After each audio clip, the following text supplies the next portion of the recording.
Well, good morning and welcome to the Bullitt County Fiscal Court of January 17th of 2023. I'd just like to welcome everyone that's here today.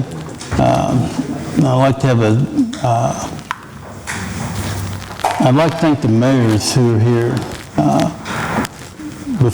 because the meeting might be long. Mayor Dangerfield from Lebanon Junction, and Mayor Taylor from Fox Chase, and special guests today, and good relationship moving forward.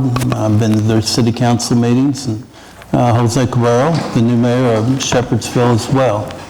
So thank all of y'all for being here, along with Teresa Preston, a city council member from Lebanon Junction. And any other public official that I might have missed. Seeing none, it's 9:30, and Keith, if you don't mind, if you would lead us in an invocation, please, and pledge allegiance to the flag.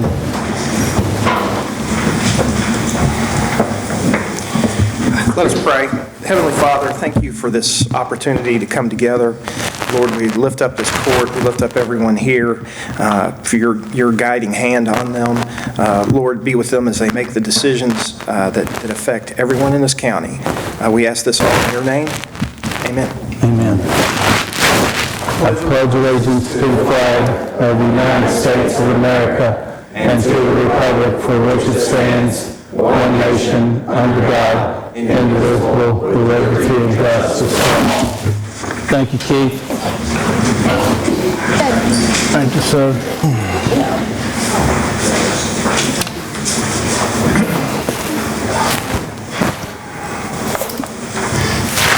Sam, if you call a roll, please.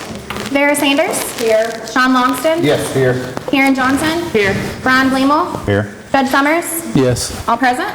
Thank you. Treasurer's transfer report, Kenan? Yes, Judge. That will be dated for January the 17th of 2023 for your approval. I'll make a motion that we accept the treasurer's transfer report as presented. A second. Got a motion by 2nd District Magistrate Logston, a second by 1st District Magistrate Sanders to approve the treasurer's transfer report as presented. Sam, call a roll, please. Sean Longston? Yes. Karen Johnson? Yes. Brian Bleemel? Yes. Judge Summers? Yes. Vera Sanders? Yes. Motion carried. Thank you. Presentation approval of all bills. Make a motion that we approve all bills as presented. I'll second. Got a motion by 2nd District Magistrate Logston, a second by 3rd District Magistrate Johnson to approve the bills as presented. Sam, call a roll. Karen Johnson? Yes. Brian Bleemel? Yes. Judge Summers? Yes. Vera Sanders? Yes. Sean Longston? Yes. Motion carried. Thank you. The treasurer's report. Kenan? That would be the appropriation condition report, the revenue condition report, a liability register, and a financial statement through December the 31st of 2022 reported to the local government.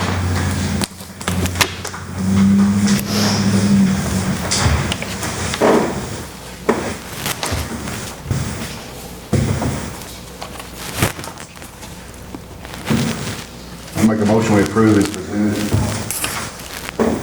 A second.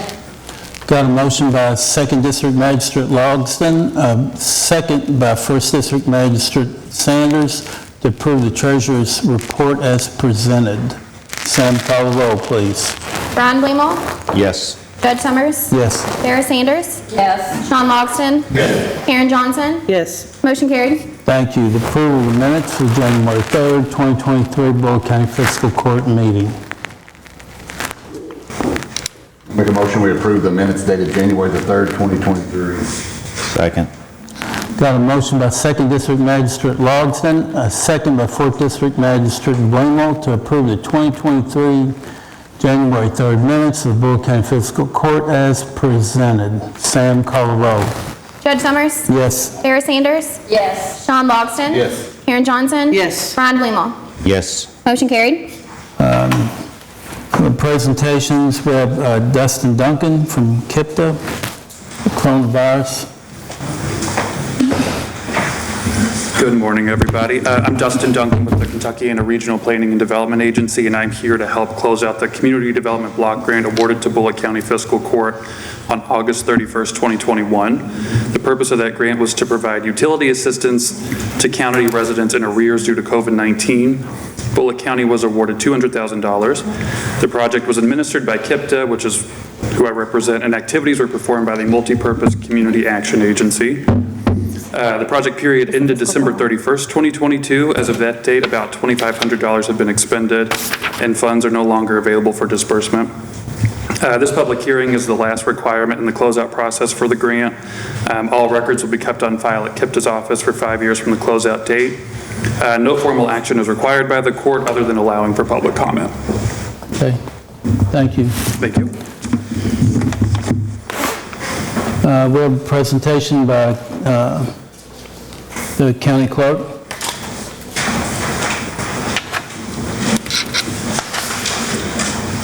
While he's coming up here real quick, I got a quick question. Is there still money available for that utility assistance, or has all the money been, have we used all that? Do we know? Money's not available through that particular program, but if you contact the Multipurpose Community Action Agency, they have other sources of funding. Okay, thanks. Good morning, everyone.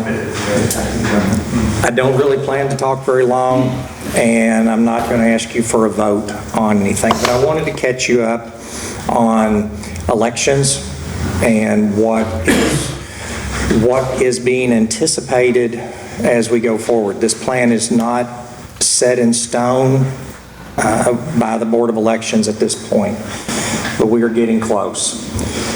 We have, because the school system was so adamant that we could not come back into the schools for early voting, the 3 days of early voting, we have moved to the public libraries, and we will be utilizing the public library in Hillview, Mount Washington, and Lebanon Junction, along with the Pearcat Conference Center here in Shepherdsville.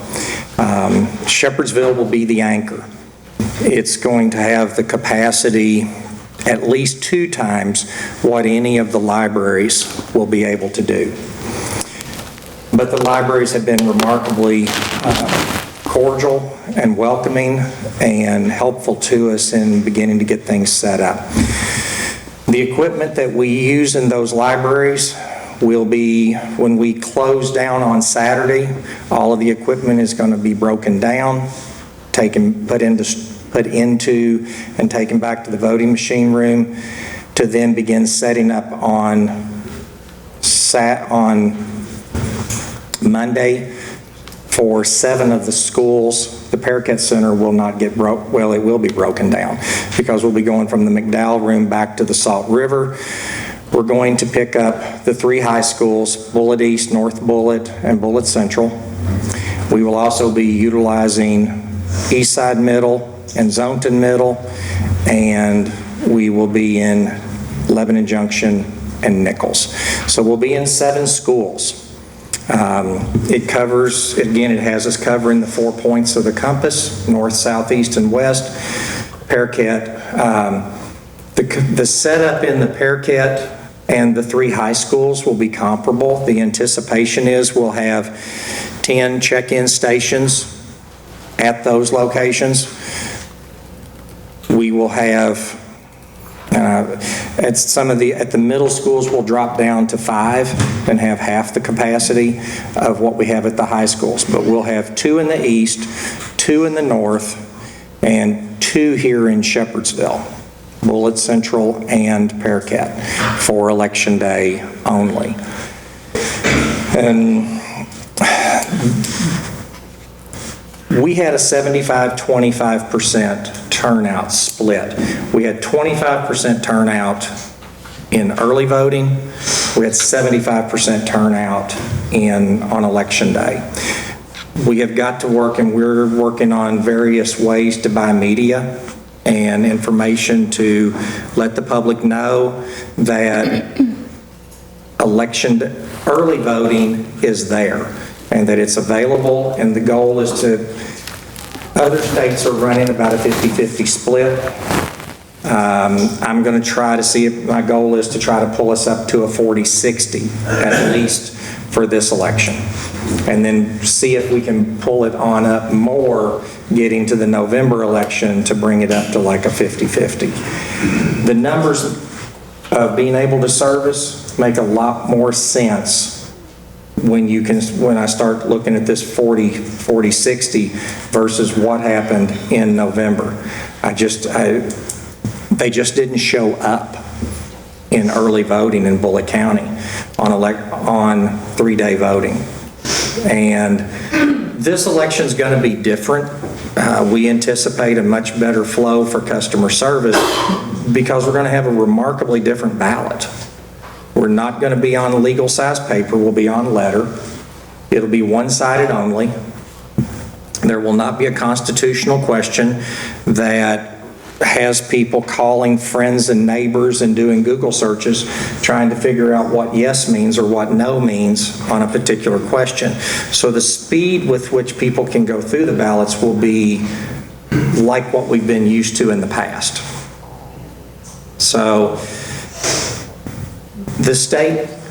there is a state bid contract that is being worked on. I went to a clerk's meeting last Wednesday and Thursday, and as of about 4:30, 5 o'clock yesterday evening, talking with one of the members of leadership in the Clerks Association, Finance has still not finished that state bid number for these new EPBs, the e-poll books, the voter signature roster book that we use now. The grant that was put together to bring those to county clerks across the state of Kentucky runs out about 2 weeks before this upcoming election. So the state board is taking them all back. And I've talked about this a little bit, but I wanted to talk to you all more so you understood when I came to you and asked for money, so you all understand why. We're going to have to purchase all new EPBs for Bullitt County. Every county in the state is going through the same thing. This is not a Bullitt County only event or action. So all clerks are doing something like this, trying to get in front of their fiscal courts and giving them the heads up and the update so that they know what's coming. There is a $12.5 million grant money that is available for county fiscal courts to work with DLG to get reimbursed for the money they spend on e-poll books.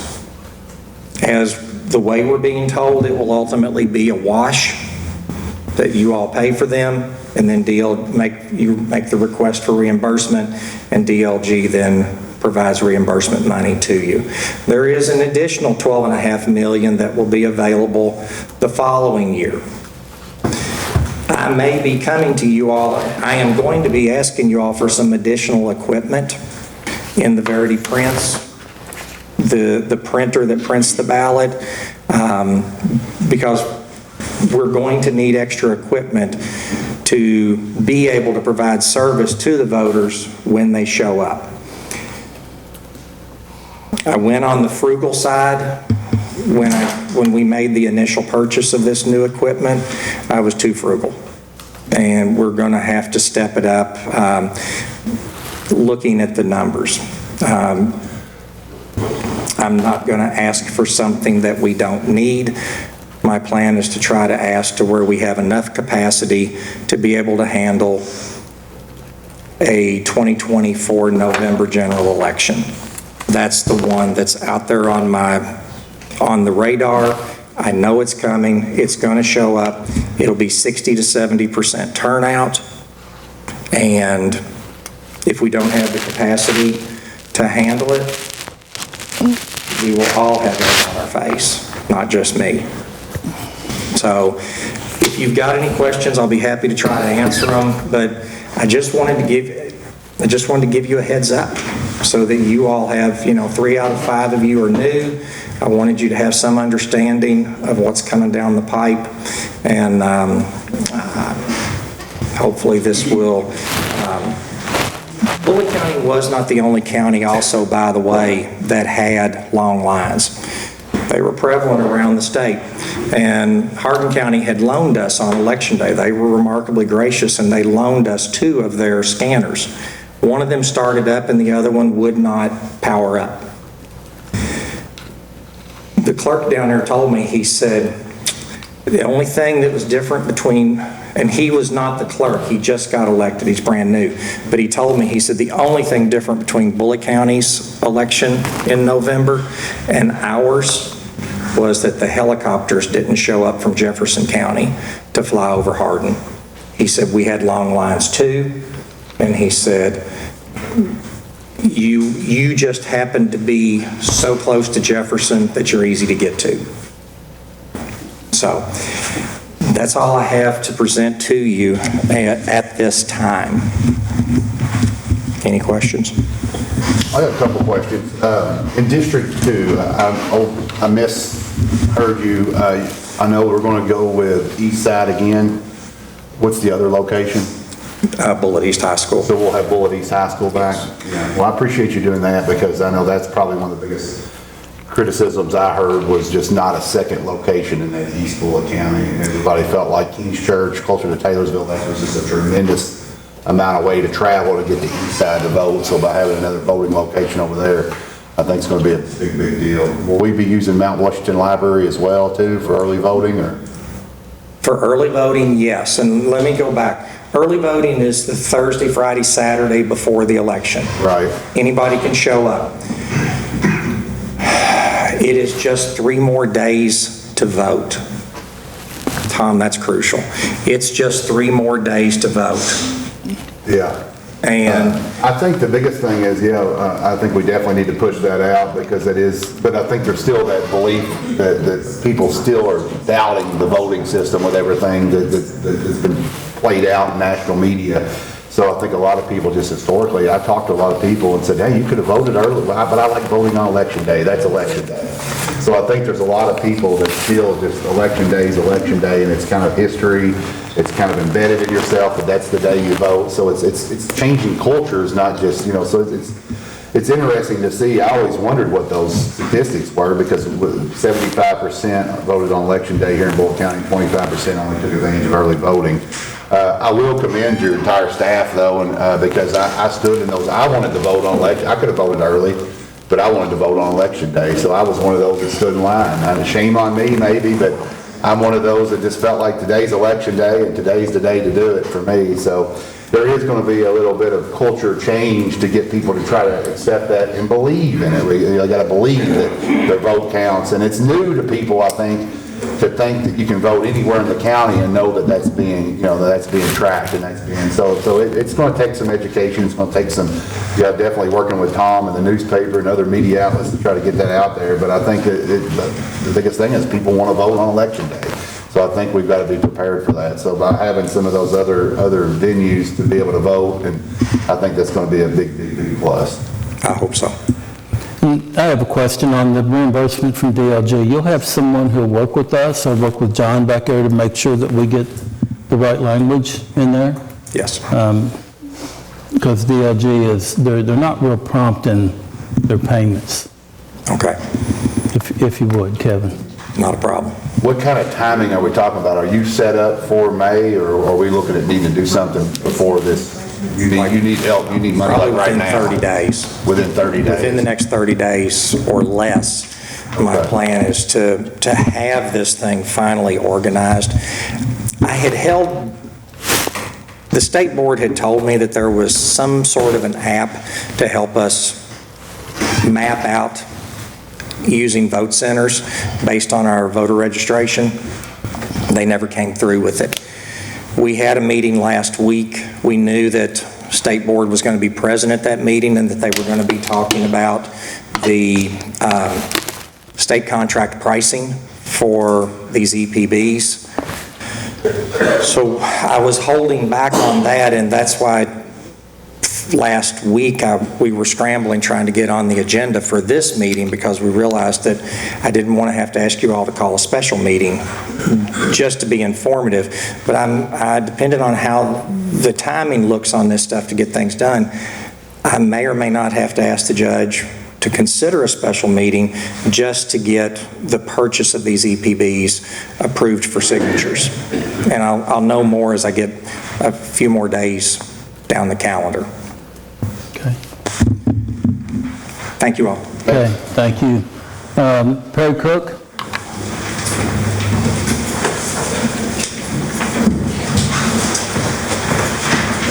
Thank you, Judge. Ladies and gentlemen of the court and of Bullitt County, hi, my name is Perry Cook, the Executive Director of Mark 12 Ministry. May I hand these?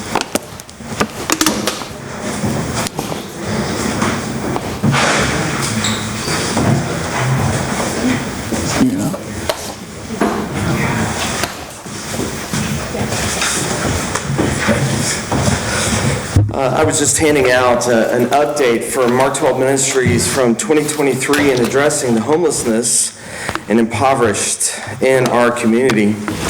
I just wanted to spend a few seconds going over what Mark 12 Ministry was able to accomplish this past year and talk about our vision for the future and hopes to extend and offer a partnership to our counties and our cities. Last year, the White Flag Shelter, we had 61 individuals, and so the White Flag Shelter is open when the temperatures are 35 degrees and lower. We were blessed last year and then this year that the outgoing mayor from Shepherdsville had signed a lease for us to use the Shepherdsville Community Center. 82% of the folks that we served in the shelter were from Bullitt County. We were very pleased to see 9 individuals decide to go to long-term rehab, and 2 of them that became a part of our Room at the Inn program. Our first full year of Room at the Inn program, we saw 20 participants with 6 graduates. I want to remind the court, and I know that we have a lot of new magistrates. For the first 4 or 5 years, Heart of My City ran Room at the Inn, where $20,000 a year was presented by this court to them to run that program. When we took on the program in fall, we don't receive any government monies. We receive only monies from churches and individual donors. We actually were able to have 6 graduates, which is more graduates than the previous organization had in any one year. And we've raised the bar on graduates. So that means that someone came to our program without anything. They had maybe a bag of clothes. They may have been coming out of addiction or coming from our detention centers. And we were able to work with them to where now they are tax-paying, contributing citizens in our county. We've got individuals that now have full-time jobs and live in here and are paying in to our taxes and being wonderful participants in our community. We actually have 2 that now volunteer with us at the White Flag Shelter. We assisted 127 other individuals through our programs and partnerships with Bullitt County this year in a variety of different services. In April, we were able to host a large service project with Southeast Christian Church. And the one thing I really wanted to focus in on is in July, we partnered with the Bullitt County Health Department, and it was supposed to be every 5 years, but because of COVID, the 7th year health assessment. And so that's where they take a survey and they ask the members of our community, what would make a Bullitt County a healthy community? Now, in 2015, some of the things that were on there were obesity and smoking and diabetes. And I want to thank Pioneer News. They actually published the results. The 4 priorities that came up in the survey this year, or 5 as it was, is drug addiction, mental health, obesity still, and homelessness. And so as folks were going to the ballot to vote for you all, as I congratulate all you guys on being in the court, those were the things that were on their mind. The New York Times released an article just this past December 16th. Bullitt County is one of the highest counties in the nation, not Kentucky, in the nation, for fentanyl and methamphetamine overdose and death. We have a big problem that we're trying to tackle, and we need the help of everyone. Our hope is that through this assessment, we are continuing to build partnerships with other agencies in our county. Again, Bullitt County remains a resource desert, as classified by national standards. We're still the largest county in the state of Kentucky without a homeless resource center that is open 24/7, and that we are hoping to do that. But since our ministry began in 2019, we've seen God work through us to touch over 400 people in our community. And I'm hurt and alarmed that you said $2,500 was used. So I know that organizations like myself and Housing First and Resource Center, or Turnaround Resource Center, we ran out of money assisting with utilities and helping people with rent assistance. And so to think, you guys charged 8% to finance or to manage the KIPTA money, right? Or I mean the ARPA money? They're 2 separate things, but yeah. Yeah, 8%. So KIPTA got 8%, which was $16,000 of that $200,000. They were able to distribute $2,500, which means $181,000 goes back to the government, right? We were actually our administrative part of that because there wasn't much work to do. Okay. So then $190,000 is going. So $190,000 that could have served folks in Bullitt County is going back to the federal government. And I think it's because of lack of partnership. It's a lack of organizations and government working together. And so my ask and my prayer, I put my business card in there. I've sent emails to you guys. I'd love to sit down with each and every one of you individually and how we can change this. I will say that the homeless problem in Shepherdsville is a big part because we have 3 trap houses within 4 miles. And for those who don't know who a trap house is, it's a drug house where folks levitate to, and a drug dealer kind of keeps them fed with drugs, so that keeps them around. Right 4 miles away from right here as we stand. And it can't be Mark 12 ministry. And I don't believe that it's the government's responsibility to do this. But what I do believe is if we can get the leaders of faith, organizations like Mark 12 Ministry and Housing First and the Turnaround Center, and the cities and counties to come together, I think that we can start to make a really big impact in the addiction, the mental health, and the homelessness that is plaguing our county. And so that is it. Any questions? Thank you, Perry. God bless you. Mike Mayberry, Mark Marbury.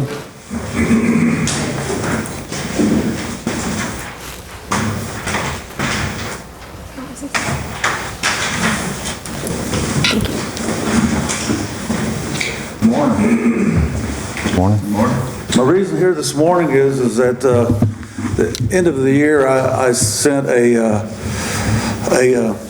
grant and fundraising request. We're looking to buy another fire truck. To be quite honest, at the end of the year, I'm looking down the inventory of our trucks, and within a couple of years, every truck that we own at the present day will be 20 years plus old. National average on a fire truck is 20 years. The big metropolitans like Louisville, they retire them at 25. So anyway, Nichols Fire District, we're west of the county, for all the new ones that don't know. We go all the way to, almost to Dixie Highway, Bear Camp Creek. We cover about 17 square miles, and then with a mutual aid that we do with the surrounding counties and Fort Knox, which we're there, well, our coverage is 50 miles. So, anyway, to that point, I sent a request to him, but I also sent one to the state. I have a legislative consultant, Ms. Fishers, that I talked to, and actually she's the one that sent me back to you all. I was looking at grants there, and we have used them before in the past on forestry grants, BIPACs and stuff. She said, hey, we just sent you all through the year a bunch of money from the ARP program, and see if y'all can tap in on that. And I know everybody is looking to get a piece of that, but anyway, that's my request. And I just want to introduce myself today, and if y'all have any questions, I sent y'all an email. Did y'all get them? Yes. And didn't have a chance to review them? Yep. And so if we need to set up a meeting or discuss anything, I'll be glad to sit down with any of y'all. But anyway, I just want to come up here today and just try to push this forward and try to get this looking. I know I already got a question today, so well, didn't we purchase you all a fire truck last year? And actually, you did, sorta. We, looking forward, the county judge would want to make sure that we have EMS service out in Nichols area, and so that he asked us if we could put an EMS vehicle out our part of the county at Station 1, and they was going to add a bay, make a kitchenette, the whole thing. And about that time, we had a fire truck blow up the engine. So I asked him if there's any programs or anything we could do. So anyway, a couple days later he calls. He said, Mike, he said, can you designate us a bay? And we'll work out some, lease agreement for 20 years, and we'll pay you X amount of dollars. And it was a win-win for everybody. It was a turnkey deal. They got to put their EMS truck, we got a little plaque over it. They got access to the building, to the restrooms, the kitchen, the lounge, the whole thing. As a matter of fact, when they get rolled up to the top, when things get busy, they have access to Station 2, so they can at least go in there and use the restroom and stuff. So it's a good thing, and I'm just like you all, I'm looking forward for 20 years down the road and for the future. We are a slow-growing community. If you ever seen it back here, it's all mainly still farms. Recently, we got 100 acres up on top of 44 Hill that's being developed, 10-acre plots. That's cool. Every once in a while you'll see a new house being built. So we need to still meet the needs of our community in the future, and that's just what I'm looking for. So if y'all could look at this and consider my request, that would be great. And do y'all have any questions? Like, I don't have an update when this is for December the 20th. What is the total amount for the fire truck that you're speaking about? Well, good point. The truck, I'll just give you an example. The truck that we bought last year, we paid $601,000. That same truck today is $749,000. Fire trucks are expensive, and doing my research and figuring this out, we're looking at a range. Because what we're going to do is, if we get this approval, because we're going to sit down with our team, a committee, and go shopping, go look. And I have found a Pierce truck for $650,000 to $700,000 plus. I've talked to Seagraves. I got a couple other companies that I'm looking at for bids, and what I found out, a custom truck is one price, but they do have what they call stock and demo trucks in line that we could get for, at a predetermined price and purchase them that way. I got one right here I can give you.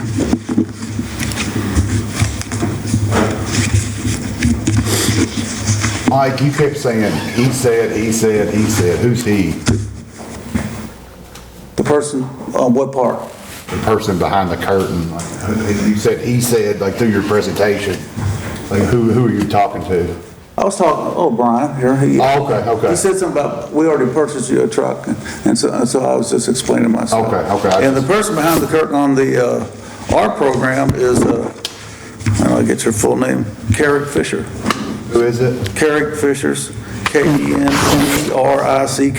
And is she with the state or the federal with the government? state. She's with And to help you a little bit, Mike, all of our funding comes from the United States Treasury directly. We receive no money from the state. Okay, well, she was the one that sent me your all's way and gave me the Yep. website. And actually, who gave me her name was a couple of our state representatives that we had, Russell Weber, Mike Nemus. I emailed them as well. I'm out shaking the bushes. I'm looking for, just like everybody else funds.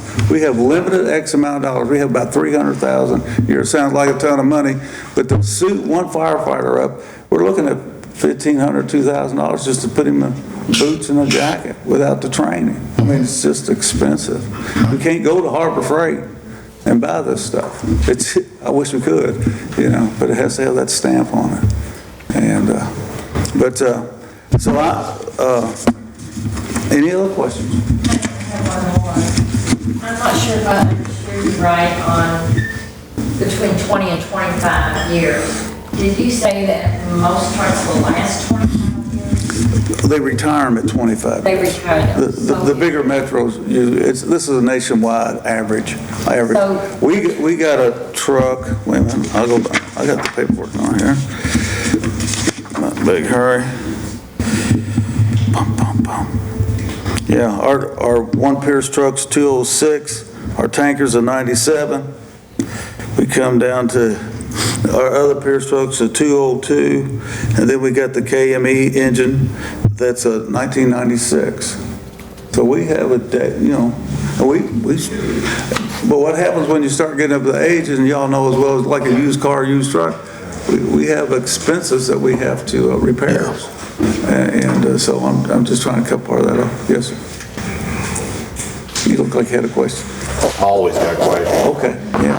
I'm here to answer what I can. Yeah, If I won't, I'll find out and get back with you. You'll find that Magistrate Logston always has a lot of questions. And I guess I have one more. You're a taxing district. What's your tax rate?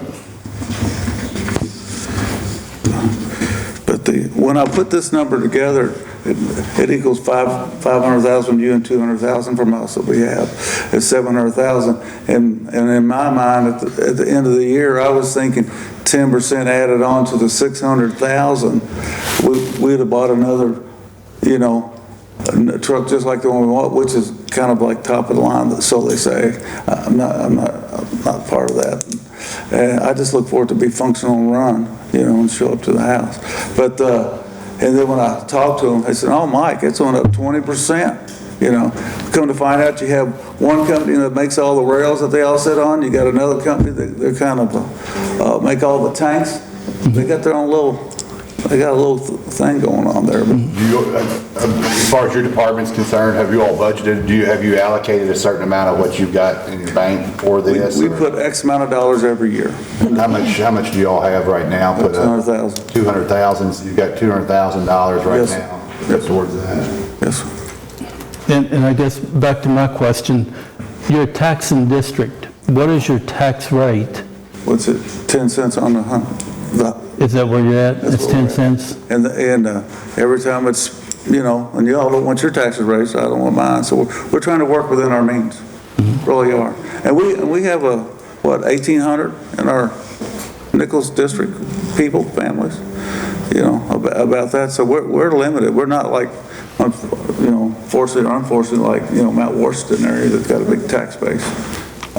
We're limited. We got, like I said, we do got slow growth. We do have some, some people building homes and taking up, but we're trying to meet the needs now and in the future. That's what I'm trying to do. So. I do have one more question. So your oldest truck you have is a 1996, correct? Yes, ma'am. And it is being replaced, actually, you're going to be replacing it with the new one that's ordered. Yes, ma'am. And it's due, it's already been pushed back. It's due in September. Okay. So the rest of the equipment is anywhere about 20 to 23 years old. Yes, ma'am. Yes, ma'am. Yes, ma'am.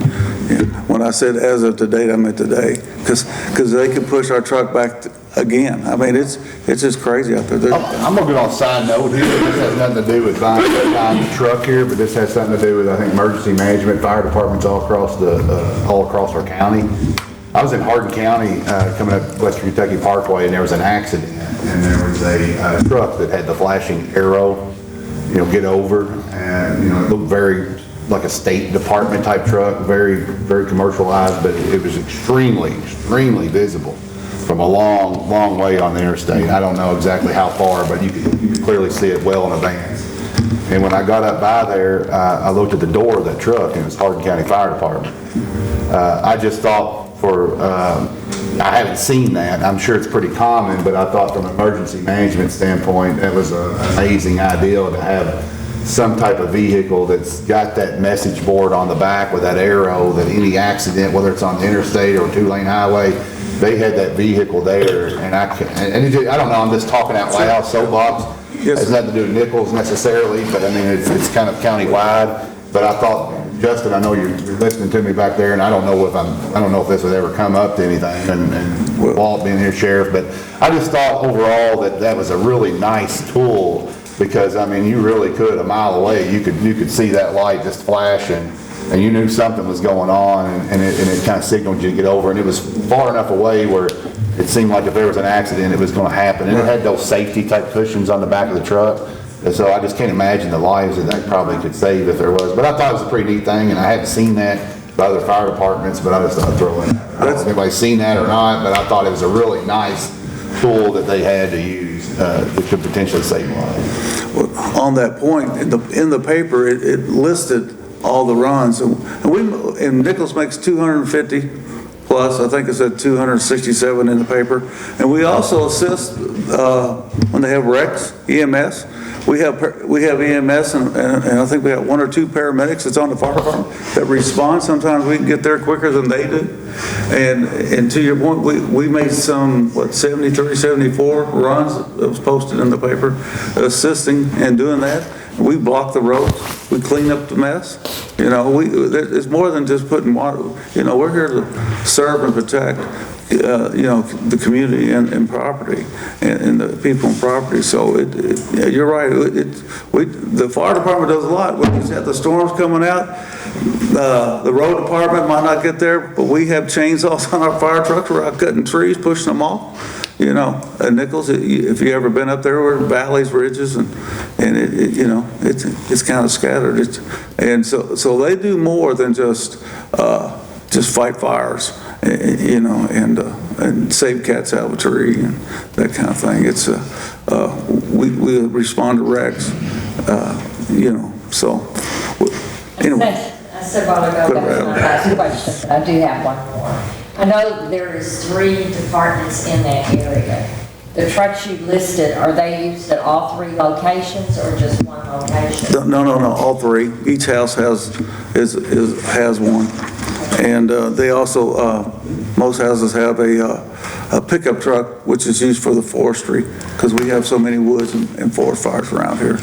And we have a Kubota that also has you can take it off or do rescues. Matter of fact, they was out at my place practicing rescuing a guy on a tree stand. They have a dummy, So they prepare for a little bit of everything. But we have a fire truck and a pickup at each firehouse. And fortunately, last year when that happened, we had an extra bay, and we just designated the EMS and gave them the keys, and they have run of the firehouse. So, and they're there 24/7, which is awesome. I mean, because from here to Bear Camp Creek was a 20-minute run. I don't care how fast you go through all them. So we cut that in half. It's real interesting, the last 4 years that I've been in this position, learning about fire departments and different taxing districts and different things like that. It seems like sometimes, because Mount Washington, I represent District 2, and they've seen some things that we've done for other areas, just like you've noticed some things, and we've done some things for you all at Nichols last year, with some money. But it's interesting, just all the different departments. I often wondered if there's not some way to do an assessment of all the departments, so it because it seems like seems like our fire departments work together, but then again, they kind of got their, I don't know, it's like they're on different planets sometimes too, as far as technology, where they're at, and a lot of that no does come with money. But I'm wondering, has there ever been like a county analysis, like of all the fire departments to determine like who's where, or like who's on first, who's on second? Like he's talking about there. We do have a mutual aid agreement. We do have a mutual aid agreement, and I thought I've seen some fire, they probably know more about it than I do. I'm like you, I'm kind of new to this thing and trying to catch up. And, but they do have a mutual aid agreement, so that if we get in trouble, we get on the radio, county dispatch, and they I'm talking more about financial assistance and what equipment you need and what you need versus helping each other out like that. We could talk about. It just seems like if we had somebody that kind of governed and looked at and did like an audit of all the departments and didn't know exactly what. Right. I don't know. I'm talking ignorant because I don't know, but is there, Justin, do you know, emergency management? Do we have a list of like every fire truck in the county and who's got them and what they are? And That would be interesting. I think it'd be interesting to see kind of an overview of this is Bullitt County. We've got this amount of fire departments that work for us. Here's the trucks this department has. Here's this has, so we can get kind of a comparison. I'd be interested in seeing, because we're getting a lot of these different departments, obviously coming to us, and I just wonder, because we're all on the same team, we're all Bullitt County, but it seems everybody I know is competing for any extra money that's out there.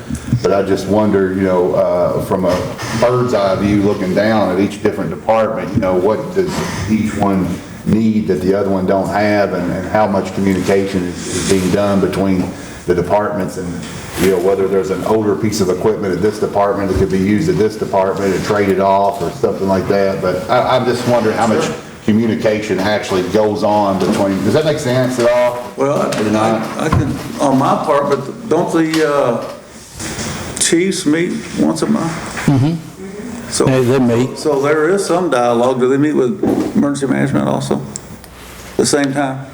I'm just asking because I don't know. I'm not following up with this. I don't know either. I don't I'm just following up know.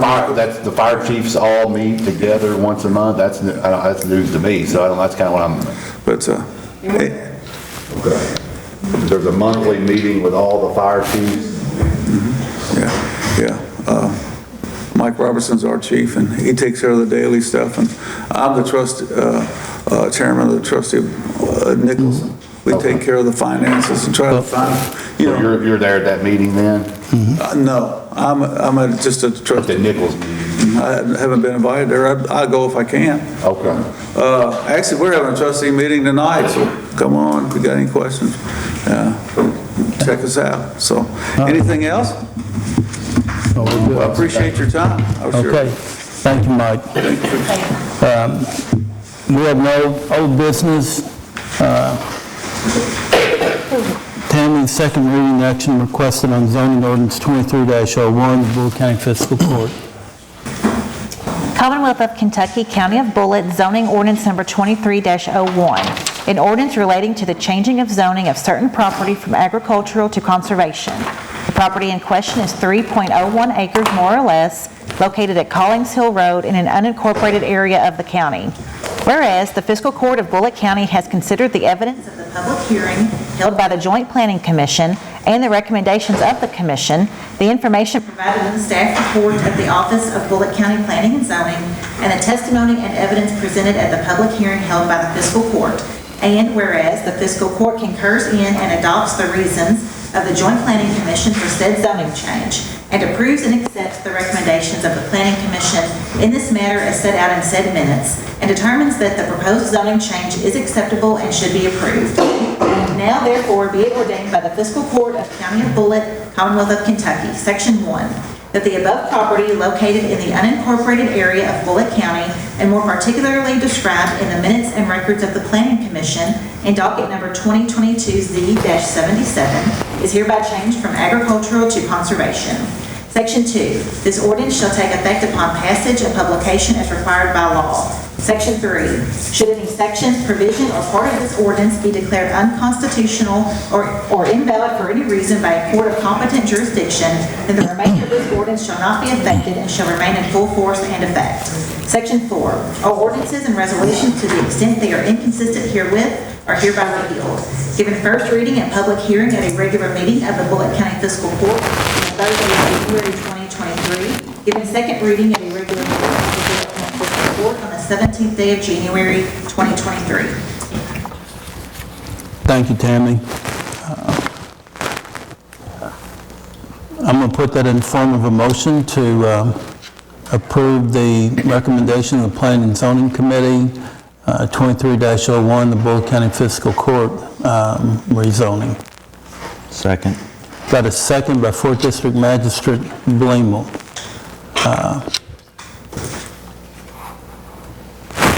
Sam, call the roll, please. Sarah Sanders? Yes. Sean Logston? Yes. Karen Johnson? Yes. Brian Blamel? Yes. Judge Summers? Yes. Motion carried. Thank you. Thank you, Tammy. Actions requested on Resolution 23-01, providing for the grading of public roads. It's in your Commonwealth of Kentucky, Bullitt County Fiscal Court, Resolution 23-01, providing for grading of public roads. Whereas Bullitt County Fiscal Court is required and shall accept roadways into the county road system for perpetual maintenance if the roadway meets standards set forth by county ordinance. And whereas Bullitt Fiscal Court finds and determines that roads that are not now maintained as a county road because the roads do not meet the minimum standards to be accepted for perpetual maintenance as a county road, do serve the public and should be improved for public safety, and the county can expend non-road aid funds to do so. Now therefore be it resolved that the Bullitt County Judge Executive shall have the authority to direct the Bullitt County Road Department to grade any public road that is in need of same upon the request of the magistrate whose district encompasses the road, after the magistrate has certified that he or she has personally inspected the road and that the public safety, i.e. school buses, police, fire, and ambulance service, would be improved by the grading, and the county attorney has verified that the road is a public, not a private road. This resolution being adopted by Fiscal Court of Bullitt County, Kentucky during a regular meeting on the 17th day of January 2023. I'll put it in the form of a motion that we accept the Resolution 23-01 for providing for grading of public roads. A second. got a motion by 2nd District Magistrate Logston, a second by 1st District Magistrate Sanders to approve the Resolution 23-01 providing for the grading of public roads.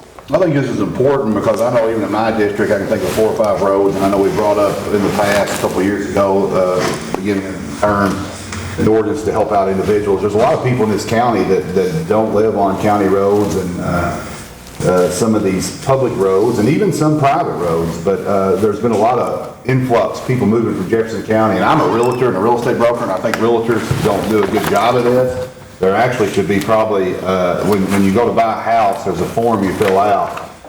There actually, I think, should be a box on that form that says whether you live on a county, city, or private road, because what happens is a lot of people move in here from Louisville and they buy homes on private roads or public roads, and they find out when it's snow time or gravel time or road time that that's not a county road. Just because there's a road name on the sign doesn't mean it's a county road. And I know we've talked about this in court in the past, but there's one road in particular, I know there's 8 or 10 houses on it, they all pay taxes, and several of those people had moved there thinking that that road's no different than any other road in the county, but knowingly to them, that's not a county road.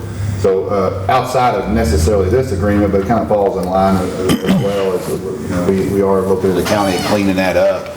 And we've done that over the last 4 years, really. There's been a lot of roads that have been adopted as county roads and they've never been recorded properly. So we're trying to clean that up in addition to this, but I know this is just another piece of the puzzle, so I definitely approve this. Okay. I have a question also.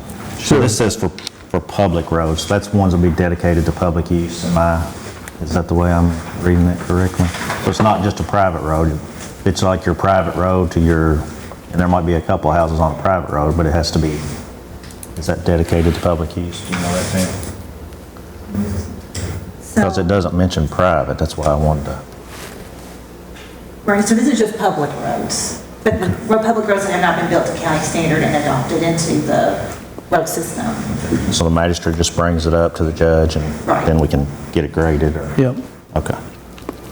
And this is one where we're, similar to that other ordinance resolution we passed where we're only providing the labor in this. Does this have anything to do with providing gravel or anything? I don't think it has anything in this one necessarily with materials, is it? No. This is only providing the equipment and labor, if I'm not mistaken. Right. Correct.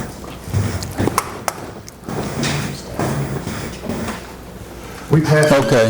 in addition, this is separate from this, a few years ago, we passed an ordinance where I got a gravel road, for example, and I've got 10 people that live on it, and 8 of 10 people bought in the last 5 years and had no idea that that was a private road. They thought that was a county road.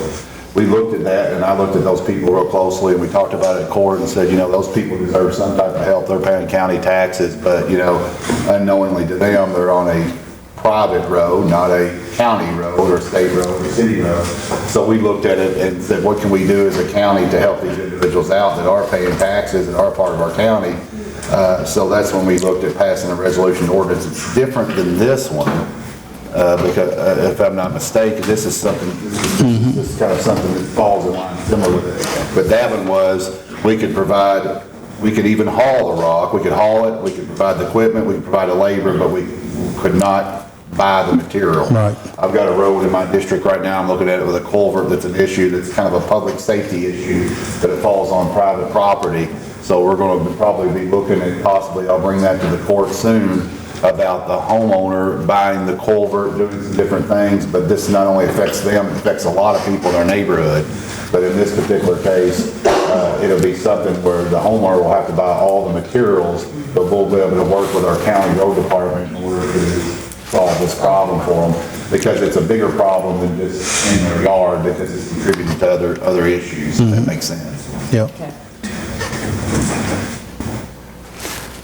So we have a motion by 2nd District Magistrate Logsdon and a second by 1st District Magistrate Sanders. Any other discussion? Sam, call the roll, please. Sean Logsdon? Yes. Karen Johnson? Yes. Brian Blamel? Yes. Judge Summers? Yes. Barry Sanders? Yes. Motion carried. Thank you. Action request on the healthcare services agreement between the detention center and Bardstown Prompt Care. Brian, are you available for questions or comments or concerns on this?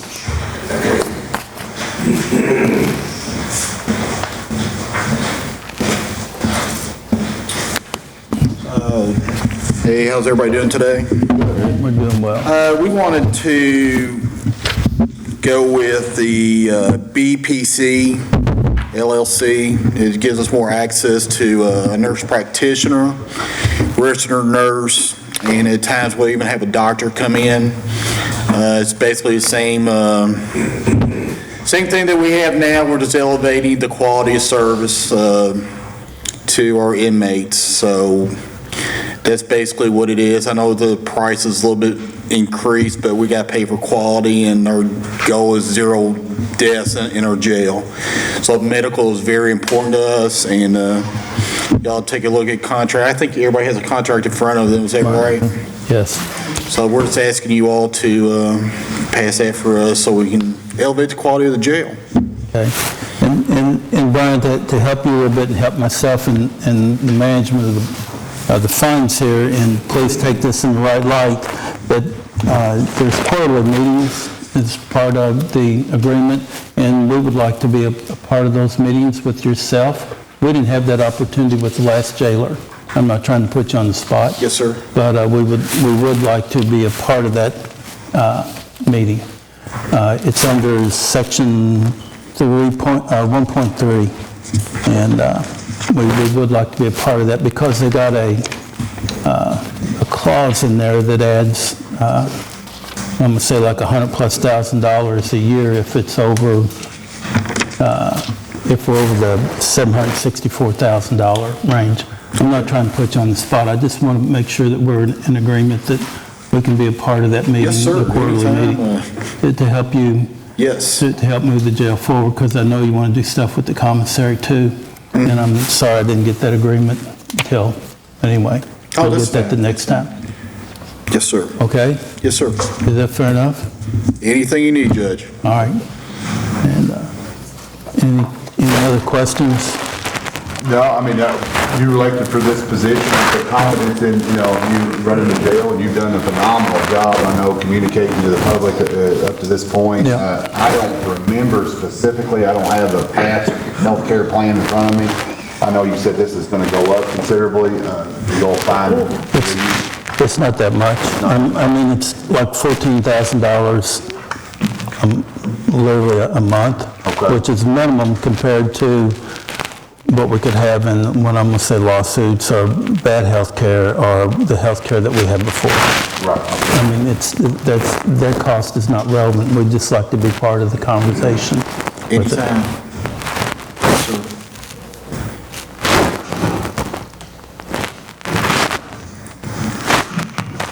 I'm gonna put that in form of a motion to approve the contract then. Yes, sir. I'll second that. I mean, healthcare is always important to me from the beginning. I mean, I just hope that this is, a group that we feel comfortable with, because it seems like we flip-flop, always looking for grass is greener on the other side. The license that the doctor, nurse practitioner, the license that she's on used to be the head of the corrections facility medical. So we're increasing the medical tremendously in my eyes, and I think by their performance, I think everybody else will see that also. Yeah. So, And it's evident in the document too, the services that they're providing as well. yes. So thanks for, immediately doing your diligence and finding somebody in there you feel comfortable with and coming with us for this, because it shows a lot, in the first just few weeks practically of office coming in, getting the medical change and finding somebody that you feel more comfortable with. I appreciate it. I got a great team too, and I can't say how much hard they're working too. So we're working tirelessly to improve everything. So anything y'all need from us, we're there. We're helping the courthouse. We're doing what we can to help the sheriff and stuff like that. So we're here for everybody. Yep. I think we'll vote on this, but I got a quick question for you afterwards, but I'll second that motion. Thank you. Any other discussion? Not related to that, I want to ask you one more time. Okay. Sam, call the roll. Karen Johnson? Ron Blumel? Yes. Bud Summers? Yes. Barry Sanders? Yes. Sean Logston? Yes. Motion carried. And I will give you a big thumbs up for what you're doing so far, because you're communicating, you're cooperating, and can't say enough about The only that. That's thing I've great. ever asked is everybody just meet each other halfway and work together. We're all Bullitt Countyans, man. Absolutely. So we're all in this together. That's how I look at it. And I just appreciate what everybody's done for me. I mean, we've had so much support. It's insane. I appreciate it a lot. Okay. So, Great job. thank you. Yeah. My question was relating to, and I think I seen maybe a social media post, but the litter abatement, the pickup. I mean, I know, Yes, we sir. went through, several people went through the training, as now we start some of these sunny days, I know we get spoiled, we see a 60-day weather day, and it's, spring's around the corner, and then it's snow the next day. But I know that that was a big thing, and then COVID kind of changed things, but I'm really excited about seeing some of the inmates back out, picking up litter and trash and keeping the roadways clean, because, I mean, when they were in my district, the first kind of, unfortunately, when I took office, kind of had a good year, then it kind of went into COVID, the next, and that affected a lot of things, but the first year there, it seemed really active. We had a lot of inmates out in the streets and on the roads, and I think that's huge. And I know you made a post about that, and I want you to maybe comment on what your plans are for that. Tomorrow, we have another class with DLC. All right. And my two deputies that's going to be taking the inmates out on the litter abatement will be there for their training also. One's already had it before, he's done before. I have one new guy. But the guy that has experience, a new guy, is going to take the training again tomorrow. And as soon as that class is over with, I plan on having the litter abatement crew out for the first day. That being said, of course, if weather permits, I think they're calling for rain Thursday and Friday, but we'll see how the weather is. But we've gotten with Shannon with the solid waste. We have a schedule set up. So each area of the county will get their fair share of time. So each day, they're going to rotate on different areas of the county. But if there's any streets that anybody see that really needs to be cleaned up, they can just send me a message on my Facebook page, the Bullitt County Information page, or you guys can call me directly. And we'll make sure we hit those streets first. But yeah, we plan on having them out Monday through Friday, if weather permits. So, of course, as everybody knows, I think everybody knows we got crew out with the road department every day. We got some in Hillview. I've got with Mayor Cabero. We're going to try to get some inmates out here in Shepherdsville, work on the park, help beautify the town, make the town look good, as any other cities that need some help. So, if the inmates want to get out of their cells, they want to get out there and work, I want them to. So, anything they can do for the community, that'd be great. So, All right, well, thanks a lot. But anything anybody needs, give me a call. I'm here for you. So, all right. Thank you, Any other Brian. questions? Thanks a lot. Thank you. Thanks, Sean. Thank you, Judge. Thank you. Yes, sir. Thank you. I'm making a request to hire Sarah Carlson, effective 1/12/2023, and Grace Manning, effective 1/20/23, as full-time animal care attendants at a rate of $12.25 per hour. I'll second. Got a second by 2nd District Magistrate Logsdon. Sam, call the roll, please. Ron Blumel, Yes. Judge Summers, Yes. Sarah Sanders, Yes. Sean Logsdon, Yes. Karen Johnson, Yes. motion carried. Thank you. 1st District Magistrate Sanders, you have any comments? No, I do not. 2nd District Magistrate Logsdon. I'm going to bug you, Judge and Kay. Any updates on Bogart traffic light? You get 3 calls, 4 calls, messages a week. So I'm going to ask every fiscal court, I promise. Well, you can, and I'm going to give you the same answer every time. We have put the money up, along with the city of Mount Washington, to put that in, and we're on an accelerated list to have that light put in, and it would probably been in by now if it hadn't been for the Eastern Kentucky debacle with all the floods. So we're right there. It should be in this year, and we haven't gave up on it, and that's one of our biggest priorities, is to get that in and done. Okay. And the agreement's still in place. We met with the mayor of the new mayor of Mount Washington last week, Kay? Yeah, and they're still all about it. Okay? I actually know a little about that. I spoke with someone from the State Highway Department last week because someone that lives in Bleemore Estates off Bogart had asked me. And they did respond back, and I believe it was last Tuesday, they said they were going to start drilling there. Oh. Light. So then they said 2 to 3 months is what they gave me. Good deal. I know it's been a long time coming, and there's been, well, there's usually 1 or 2 accidents there between every fiscal court meeting, because I'm getting a message, it's just a dangerous spot, so I'd be anxious to see that. It needs it. Shoulder shaking, he drives that road every day, so I know you're on it. It's much more dangerous today than it was before they widened it. Because before, you had 2 lanes of traffic that you had to be aware of as you were coming out of the side street. Now you have 4 lanes of traffic that you have to be watching. And it has increased, the situation that the state has it in today has significantly increased the danger of that intersection. I've seen several accidents, and I may have brought this up once in court. I've seen several close, almost happen accidents where there's somebody thinking they're doing a good deed and they don't really think about what they're doing. They're in that turning lane and they're waving somebody out, but they unknowingly to them don't know if there's another car coming out the side of them. I've had 2 people waving me out, and I'm like, I can't go nowhere. There's another car coming. And then I've noticed, and this may be something to watch, I've seen this probably 4 or 5 times this week, where somebody gets risky and they pull out to go towards Shepherdsville off Bogart, so they turn left, but there's nowhere to go. They're actually turning in the opposite traffic lane, waiting to clear out, because there's not a middle lane to wait.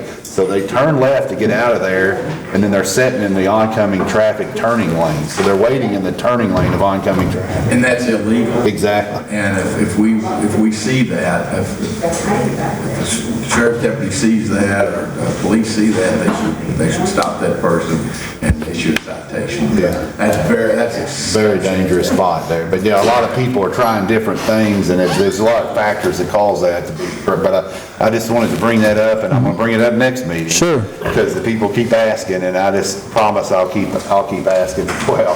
The only other thing is, I don't know about people in here, but I've got a lot of calls in my district from flooding. It's unbelievable, this last rain that we got. I didn't realize, I mean, there's people calling me that houses have flooded, and I'm working with Robert and the road department on a couple different places, but, you know, it seemed like we got a lot of rain, but not more than we've gotten some other big rains. But it's just, as we was talking to Brian, just how interesting that is. You know, there's one particular house in my district that's got some water that came from a creek, but they swore they've never got water in their house ever before. So it's really unique. So, I mean, that goes back to some of these new developments, and we keep talking about that, and I want to bring it up, is I know Dennis was very adamant about road study and drainage plans. You know, we've really got to be cautious about all the development that's taking place and how it contributes to the drainage issues.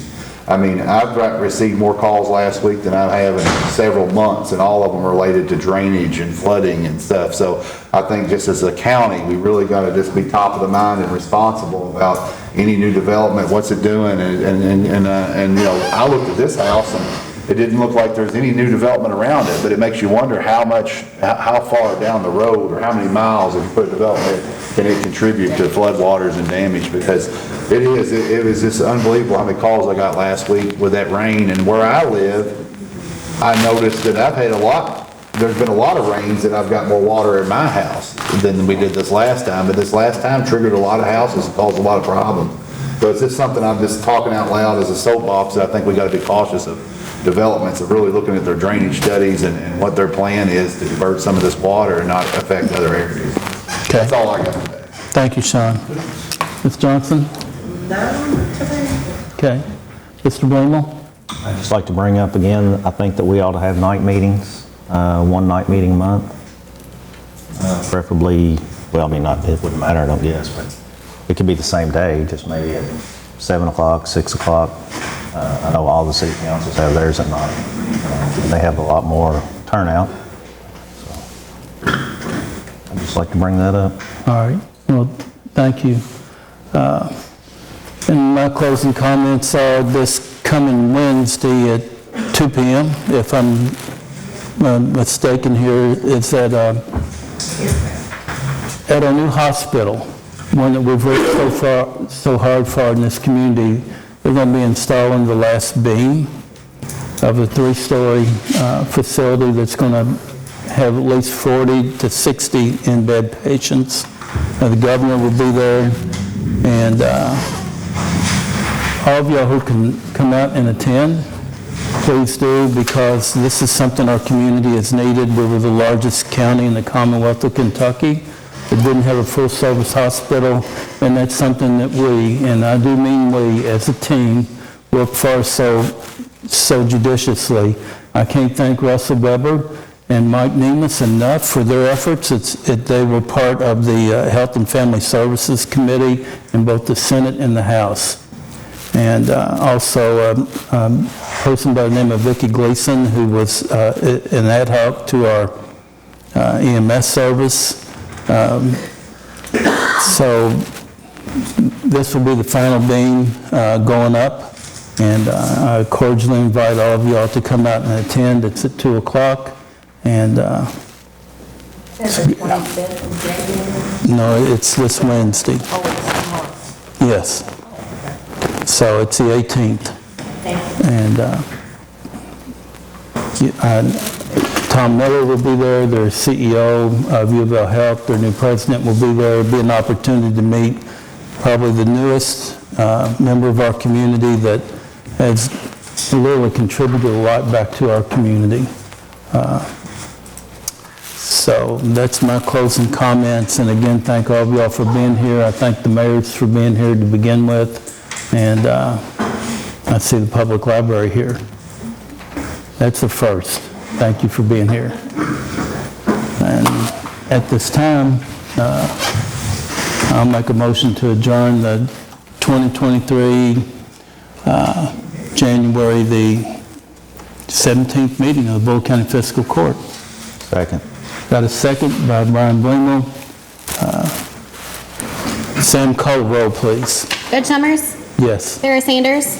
Yes. Sean Logston? Yes. Karen Johnson? Brian Blemo? Yes. Motion carried. Thank you. And, hey, Brian, if you get the opportunity, we'll